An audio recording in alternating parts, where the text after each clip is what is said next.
Cada día aumentan las voces de países encabezados por Estados Unidos que exigen a Israel que cesen sus ataques porque pudieran eliminar civiles. Esto ha ocurrido en el pasado. Ha sucedido con grupos y países renegados que usan a los civiles como escudos humanos y se ha determinado. Hoy vamos a conocer de estas estrategias con alguien que vivió los momentos más difíciles de la guerra de los Balcanes, el exoficial de inteligencia retirado, ahora juez Alberto Milián. Bienvenido, juez.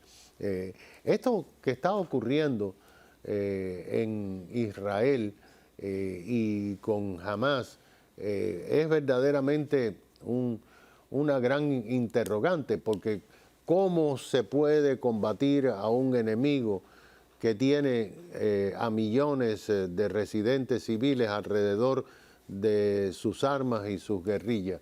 Usted tiene mucha experiencia en esto de la inteligencia. ¿Qué opina de este conflicto? Yo lo que opino es que los Estados Unidos están permitiendo una política, por razones de diplomacia internacional, dictaminar cómo se pelea una guerra. Y eso lo han hecho varias veces. Lo hicieron en la guerra en Corea, lo hicieron en Bahía de Cochinos, lo hicieron en Vietnam y lo hicieron en Afganistán. Y cada vez que la guerra es una arma de la política, pero no deben de tomarse decisiones militares, tácticas o operacionales basado en necesidades diplomáticas. Por ejemplo, es imposible llevar a cabo una guerra para destruir un enemigo de la manera que lo están advirtiéndole a Israel. En la Segunda Guerra Mundial, en los Estados Unidos y nuestros aliados matamos a millones de civiles. Solamente en Nagasaki, Hiroshima, en la ciudad de Dresden, en Alemania, que se atacó directamente a la población civil con el objetivo de destruir la capacidad, la infraestructura económica y la moral de esos países. Y era necesario. Recuérdese que la meta de los aliados era rendirse incondicionalmente para los nazis y para las fuerzas imperiales de Japón. Entonces yo creo que están interviniendo de una manera que trágicamente para Israel ha ocurrido en el pasado. En el 83 tenían acorralado a Arafat y a los terroristas de la Organización Palestina para la Liberación de Palestina, y sin embargo le pusieron tanta presión a Israel que le permitieron escapar a Arafat, que se fue para el norte de África, volvió a regresar cometiendo actos de terrorismo. Israel no se puede dar ese lujo. Israel es un país pequeño, rodeado de países que son hostiles, si no son enemigos. Lo que vimos el 7 de octubre no se puede repetir. La gente se olvida que ese fue el acto terrorista, el asesinato de judíos más grande desde la Segunda Guerra Mundial, desde el Holocausto. Y entonces yo creo que se están equivocando porque jamás ha dicho terminantemente que ellos se separaron de la autoridad palestina porque no quieren reconocer el Estado de Derecho en Israel. No reconocen el derecho de Israel para existir. Y si se les permite reconstruir su organización, que está en sus últimos pasos, van a volver a cometer actos terroristas. Había una especie de tregua. Dinero internacional se le entregó a Hamas y sin embargo construyeron los túneles famosos que se piensa que tienen más de 300 millas subterráneas. Volvieron a entrenar a sus terroristas y atacaron en uno de los ataques más salvajes del siglo XXI, incluyendo el siglo XX, porque violaron, mataron, quemaron cadáveres, tomaron rehenes, que es en contra de la ley de guerra, y violaron todos los tratados posibles y por haber. Así que yo lamento mucho que nosotros también estemos contribuyendo a ese impedimento de lograr la meta estratégica de Israel en esta guerra, que es destruir a Hamas como organización y que no pueda resucitarse con ningún tipo de apoyo político de los aliados que tienen, que entre paréntesis está Irán, que es enemigo nuestro, están otros países árabes que secretamente le dan dinero a Hamas para mantenerlos a una distancia. Y yo creo que esto es un poco infantil, decirle a Israel que no puede continuar peleando. Usted fue un oficial de inteligencia que vio muchísimas cosas y hay códigos escritos, manuales de la guerra que se aplican a las Fuerzas Armadas de los Estados Unidos y a otras fuerzas occidentales. Y parece que Israel, que usa ese código, está en desventaja, como el caso de Estados Unidos con Afganistán, ¿no? Bueno, yo estoy de acuerdo con eso, pero nosotros somos un país civilizado y hemos cometido errores. Yo me recuerdo cuando accidentalmente se bombardeó en Yugoslavia la embajada de China. Eso fue un error. Pero mira, en la guerra, alcalde, inclusive a nuestros propios soldados en algunos casos los hemos matado accidentalmente, hemos tumbado aviones nuestros, porque la guerra en paz y en batalla es una obra muy peligrosa.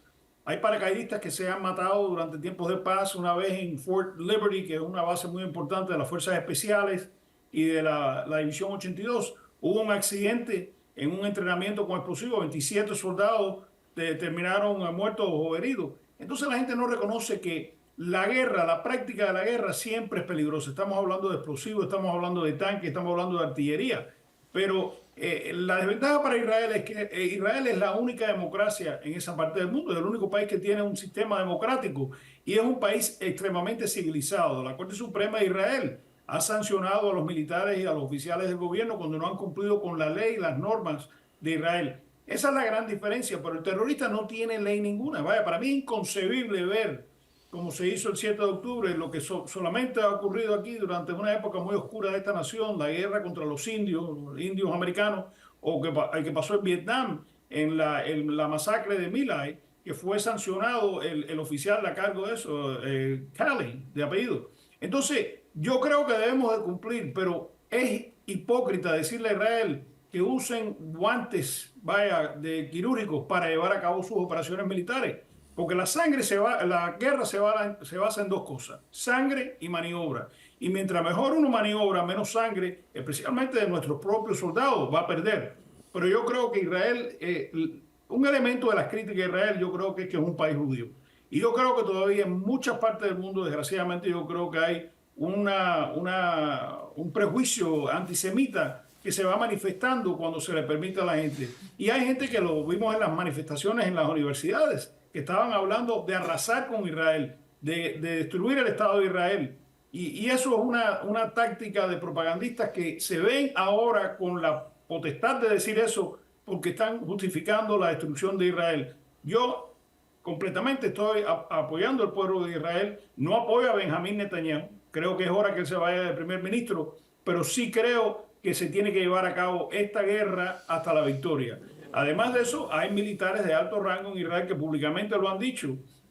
Un ex jefe del Estado Mayor, un subjefe del Estado Mayor, que Israel tiene que planificar para qué va a pasar en ese territorio. Así que no vemos que Israel simplemente quiere arrasar. Hay voces muy importantes en Israel que quieren reconstruir esa área, pero primero hay que vencer. Y nosotros hicimos lo mismo en Alemania y lo hicimos en Japón. En su opinión profesional, lo que ha hecho Israel hasta ahora militarmente es lo correcto. Y le pregunto adicionalmente, en su opinión como oficial de inteligencia, ¿cómo no se detectaron la construcción de tantos túneles y tantos vericuetos en la Franja de Gaza con toda la tecnología que tiene Israel y los propios Estados Unidos? Lo que pasa es que en esa zona del mundo los Estados Unidos dependen muchísimo de Israel y en Jordania para que los ayuden en recopilación de inteligencia. ¿Cómo no se detectó? Yo creo que fue una cuestión de una arrogancia institucional, porque sí hubo una oficial de inteligencia, con el rango de capitán, que escribió un informe que se ha dado a conocer, lo ha publicado el New York Times, advirtiendo de que este plan se conocía, advirtiendo que se estaban entrenando, pero la realidad ha sido de que algunos profesionales en el servicio de inteligencia en todos los países padecen de una arrogancia. Nosotros somos demasiado buenos. Y también Israel dependió demasiado de tecnología. Recuerde, alcalde, que en la barrera que existía entre Gaza y parte del pueblo de Israel, estaban monitoreadas por medios electrónicos, estaban monitoreadas por ametralladoras electrónicas. Y entonces eso para mí es infantil. Uno nunca se puede olvidar de la realidad de que nada mejor sirve para saber las intenciones y la capacidad del enemigo que recopilar o buscar información de inteligencia humana. La inteligencia humana son informantes, o pueden ser topos, o pueden ser desertores, pero hay que confirmar con contacto con el enemigo lo que el enemigo está haciendo. También yo creo que el el asesor de seguridad de Benjamín Netanyahu había declarado 2 semanas antes del ataque que Hamas no estaba interesado en ir a pelear de nuevo, que estaban interesados en desarrollar la franja esa de Gaza. Y estaba completamente en error. Y eso mismo pasó en el 73 cuando Israel fue atacado, que tenía algunas informaciones que lo iban a atacar y Golda Meir no quiso movilizar las Fuerzas Armadas, entre otras razones porque Henry Kissinger le dijo que si Israel se movilizaba para una guerra, iba a perder el respaldo de gran parte del mundo. Entonces, yo creo que fue una combinación de factores. La Claro. arrogancia de pensar que lo sabemos todo, la arrogancia de pensar que no hay más nada que aprender y la arrogancia de decir, bueno, la tecnología va a suplantar o va a eliminar la necesidad de métodos tradicionales de recopilar información. Bueno, juez, muchísimas gracias. Es el juez Alberto Milián, que además es un decorado oficial retirado de la inteligencia de las Fuerzas Armadas de los Estados Unidos. Enseguida regresamos.